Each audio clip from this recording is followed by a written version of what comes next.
शानलिन सो रही थी। वो सपने को देखकर स्माइल करती है तो दोंगफंगजिन कहता है कि लगता है कि ये बिल्कुल ठीक हो गई है, पर ये एक असैसिन है, ये इतनी केयरलेस कैसे हो सकती है। यहाँ शानलिन अपने सपने में देख रही थी कि वो सिफंग सोसाइटी की नंबर 1 असैसिन बन गई है और उसके मास्टर ने तो उसे सिफंग सोसाइटी का लीडर भी बना दिया है। वहाँ के सारे असैसिन उसे झुककर बात कर रहे थे कि तभी ही उसकी झाग हो जाती है।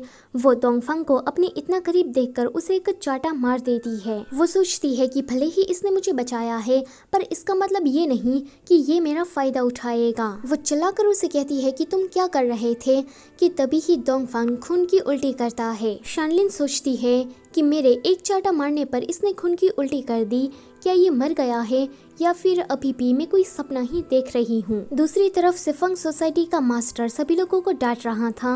वो कहता है कि इतना सब कुछ हो गया, फिर भी तुम लोगों ने मुझे बताना जरूरी नहीं समझा।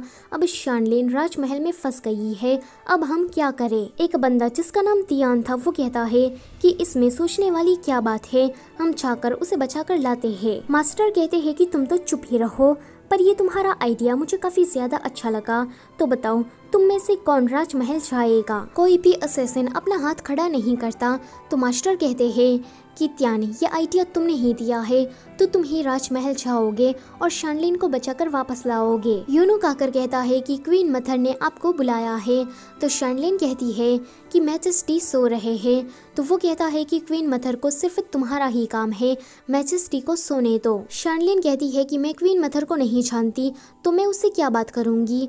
तो यूनुक कहता है कि तुम ना थोड़ी रिस्पेक्ट से बात करो, वो हमारी क्वीन मदर है। अगर वो तुमसे इम्प्रेस हो गई तो वो तुम्हारी शादी दोंगफंग से करवा देगी। वो सोचती है कि क्या मेरी शादी और इससे, ये तो अब मर चुका है, अब क्या मैं इसकी विधवा बनूं। यूनुक कहता है कि तुम बाहर आती हो या फिर मैं अंदर आ जाऊं, कि तभी ही दोंगफंग उठता है। वो कहती है कि तुम ठीक हो। तो दोंगफंग उससे कहता है कि क्वीन मदर के सामने तुम खुद को रिवील मत होने देना कि तुम एक असैसिन हो। अगले सीन में वो क्वीन मदर के सामने होती है। क्वीन मदर उसे कहती है कि तुम बहुत ही ज्यादा चालाक हो।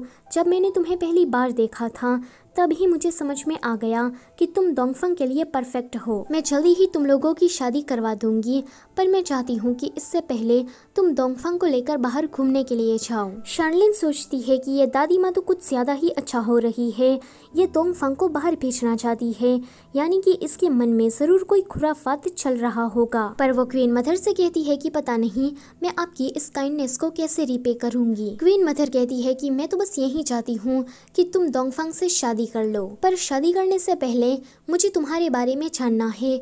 तुम कौन हो, तुम्हारी पहचान क्या है। वहाँ पर यूनुक कुछ सैनिकों को लेकर आता है। शानलिन सोचती है कि अब तो मैं मर गई समझो। वो कुछ बोल पाती उससे पहले ही क्वीन मदर का बेटा ई वहाँ पर आ जाता है। वो कहता है कि माँ, मैंने सुना है कि भाई ने अपने लिए वाइफ ढूंढ निकाली है, तो मुझे भी अपनी होने वाली भाभी को देखना है। कि तभी ही उसकी नजर शानलिन पर जाती है। वो कहता है कि अब ये मत कहना कि इस लड़की की शादी मेरे भाई से होने जा रही है, भाई का टेस्ट इतना बदल कैसे गया। क्वीन मदर ई से कहती है कि जरा तमीज से तुम इसकी बेइज्जती कर रहे हो। ई कहता है कि माफ करना सिस्टर इन लॉ। तो वो सोचती है कि कौन है तुम्हारी सिस्टर इन लॉ, मैं उस खड़ूस से शादी बिल्कुल भी नहीं करने वाली। यहाँ दोंगफंग किसी से बचकर भाग रहा था। उसकी चारों तरफ लाशें बिखरी हुई थी कि उसके सामने क्वीन मदर आती है। क्वीन मदर को देखकर वो इतना ज्यादा डर जाता है कि वो जल्दी से इस सपने से उठ जाता है। कि तभी ही उसके पास से शानलिन आती है।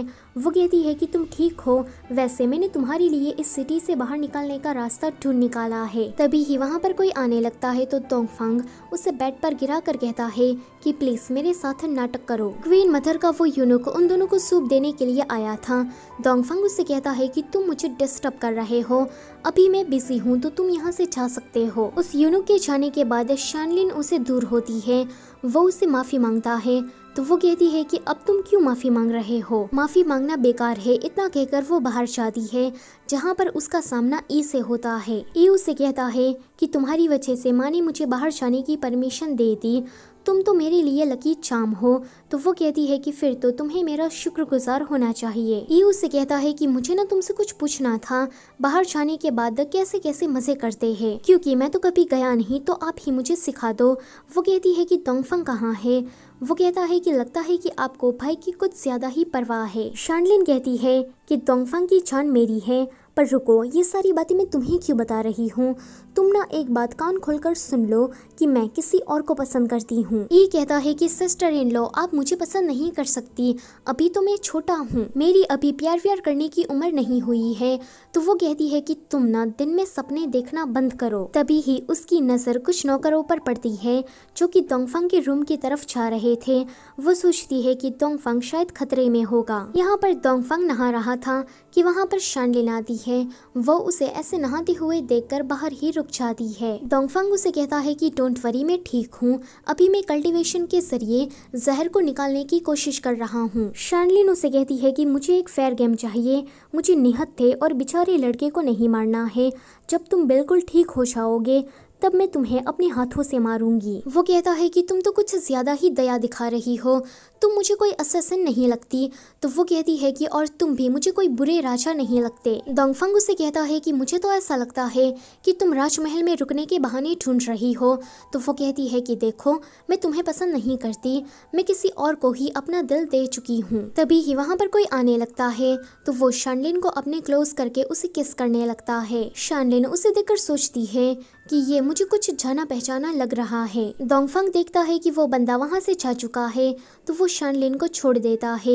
यहाँ शानलिन डोंगफंग के इस सडन एक्शन से काफी ज्यादा शॉक्ड थी। अगले सीन में ये तीनों डोंगफंग, ई और शानलिन बाहर जाने वाले थे कि उससे पहले ही ई इन दोनों से पूछ लेता है कि क्या तुम दोनों एक दूसरे को पसंद करते हो। वो दोनों ही मना करते हैं। तो ई कहता है कि मैंने तो इसीलिए पूछा कि कहीं मैं अनजाने में थर्ड व्हील ना बन जाऊं। यहाँ पर तियान शानलिन को ढूंढने के लिए गटर के रास्ते से राजमहल में एंटर करता है, पर इस बेचारे को क्या पता कि शानलिन तो यहाँ से पहले से ही जा चुकी है। ये लोग किसी इन में खाना खाने के लिए गए थे तो वहाँ का वेटर उन दोनों को देखकर कहता है कि तुम लोग तो न्यूली वेड हो, क्या तुम लोग यहाँ पर हनीमून के लिए आए हो। ये आकर कहता है कि ओए अंकल, क्या मैं आपको नहीं दिखाई देता। तो वो वेटर कहता है कि वाव, आप लोगों के पास तो एक हैंडसम नौकर भी है। ये कहता है कि तुमने नौकर किसे कहा, जाओ और अपना काम करो। इतना कहकर वो खुद भी वहाँ से चला जाता है। उन दोनों के वहाँ से जाने के बाद शानलिन डोंगफंग के ऊपर तलवार तान देती है। वो उसे कहता है कि तो तुम मुझे मारना चाहती हो। शानलिन कहती है कि नहीं, पहले मुझे तुमसे कुछ पूछना है। क्वीन मदर ने हमें बाहर जाने की परमिशन क्यों दी, क्या इसमें तुम्हारा हाथ है। वो कहता है कि हाँ। शानलिन पूछती है कि इसका मतलब ये है कि तुमने मेरा यूज किया। वो कहता है कि हाँ, ये बात भी सच है। ये सुनकर शानलिन को उस पर गुस्सा आता है। वो कहती है कि तुम जंगली जानवर कहीं के, उस रात तुमने मेरे साथ बेड शेयर किया था, तो क्या हमारे बीच में कुछ हुआ था। तो डोंगफंग कहता है कि उस रात मुझे काफी अच्छी नींद आई थी। वो कहती है कि मुझे तो तुम्हें मार डालने का मन कर रहा है, पर तुम कोई बुरे राजा नहीं हो, प्रजा का अच्छा सोचते हो, तो बस इसीलिए मैं तुम्हें जाने दे रही हूँ। इतना कहकर वो वहाँ से चली जाती है। यहाँ राजमहल के अंदर तियान दूर से ही यूनुक की बातें सुन लेता है एंड कहता है कि इसका मतलब ये है कि शानलिन अभी बाहर है एंड उसकी जान को खतरा है। वो जिस गटर के रास्ते से यहाँ पर आया था वहीं से ही वापस चला जाता है और बाहर जाने के बाद उसका सामना शानलिन से होता है। तियान उसे कहता है कि अच्छा है कि तुम ठीक हो, तुम्हें अभी डोंगफंग को प्रोटेक्ट करना होगा, पर मैंने सुना है कि राजमहल से तुम्हें कोई मारना चाहता है। वो कहती है कि क्या कहा तुमने, डोंगफंग को प्रोटेक्ट करना। वो कहता है कि हाँ, हमें टास्क मिला है कि हमें उसे प्रोटेक्ट करके सिफंग सोसाइटी लाना है। अब तुम ये मत कहना कि तुमने उसे मार डाला है। वो कहती है कि अच्छा है कि मैंने उसके साथ कुछ नहीं किया। आगे वो दोनों जब डोंगफंग के पास जाते हैं तो वो लोग देखते हैं कि उसने एक हमलावर को मार डाला है। तियान कहता है कि मैं शानलिन का सीनियर हूँ और जल्दी ही हम पर हमला होने वाला है, तो हमें जल्दी से यहाँ से निकलना होगा। आगे वो सभी लोग जंगल के रास्ते से जा रहे थे और उनके पीछे हमलावर पड़े थे। शानलिन कहती है कि वो हमलावर कोहरे वाले जंगल को कभी भी पार नहीं कर पाएंगे, क्योंकि ये हमारी सिफंग सोसाइटी का एक ट्रैप है। आगे वो लोग उन दोनों भाइयों को लेकर सिफंग सोसाइटी आते हैं। इसी के साथ ये वाला पार्ट होता है यहीं पर ही खत्म। वीडियो से जाने से पहले लाइक, शेयर और चैनल को सब्सक्राइब करना मत भूलना। Thank you for watching.